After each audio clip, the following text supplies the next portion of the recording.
Good morning, Hornet Nation. Welcome to the Daily Buzz. I'm Joe Hutzler. A lot to get to from this past weekend, not a lot of time to get to it, so let's hurry up and get rolling. We're going to begin with women's soccer, who had a big game on Saturday, their last game of the season. It was also their senior day and a very special moment to start the game. The seniors lined up for this one against Eastern Mennonite, the last regular season game. Also, Caitlin Dodd having a special moment with her mom on the opening kick to start this one. You can read more about that, of course, at lynchburgsports.com. Back to the game action now. In the first half, Sam Bagapore gets us started with a goal to make it 1-0. Lynchburg would lead 2-0 at the break. We go to the second half. Lynchburg trying to add on to that 2-0 lead, and they will here with a beautiful feed by Sarah Hammock to Caitlin Mertens, who puts it in the back of the net, and Lynchburg continues to dominate. Now top 5 play nominee, Emily Maxwell with a beautiful header off the cross for the goal, and Lynchburg goes on to dominate the Royals by a score of 6-0 and clinch the 3 seed in the upcoming ODAC tournament. Speaking of the ODAC tournament, here are your standings at the end of the regular season. Lynchburg in the 3rd spot. They will host the Bridgewater Eagles at 5:30 on Wednesday here at Schellenberger Field on the campus of Lynchburg College. Those two teams have played once this year to a 0-0 draw. Men's soccer also in action on Saturday. Theirs was an even bigger game because with a win or a tie, they could clinch the number 1 seed. Let's see what they did. At Roanoke, Coach Yeager and coaching staff pacing back and forth at this one. A very big game to end the year. Earlier in the game, Freddie Flores with a nice header inside to make it 1-0. Very excited, as he should be, but Roanoke was able to tie it. Then later on, a chance that goes off the crossbar. McLaurin goes head first into the net. Still 1-1. Nate Burning with a chance for the Hornets. That one curves in, and a save by the keeper. A 1-1 tie, the final of this one, but Lynchburg with the tie is your number 1 seed.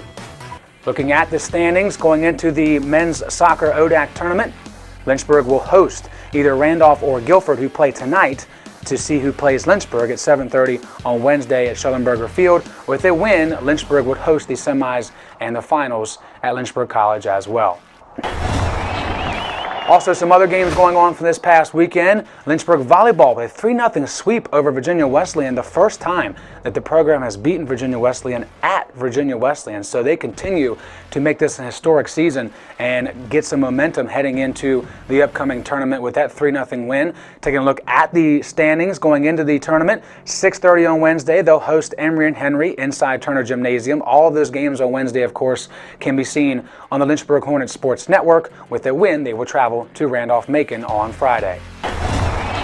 And down to the final fall sport that we cover on LHSN, the field hockey team, 4-1 score over Eastern Mennonite with Izzy Eldridge, 2 goals, 7 in the last 6 games for her. She is going to be someone that each team that they face here on out is going to have to watch out for. With the win, they finish undefeated in conference play, which means they take the number 1 seed and they get the bye from the quarterfinal right to the semifinals on Friday, a 5 o'clock start for them against either Shenandoah or Virginia Wesleyan, 2 teams, of course, in which they were able to beat in the regular season. Should be exciting nonetheless. Next weekend, you can see that, of course, on LHSN.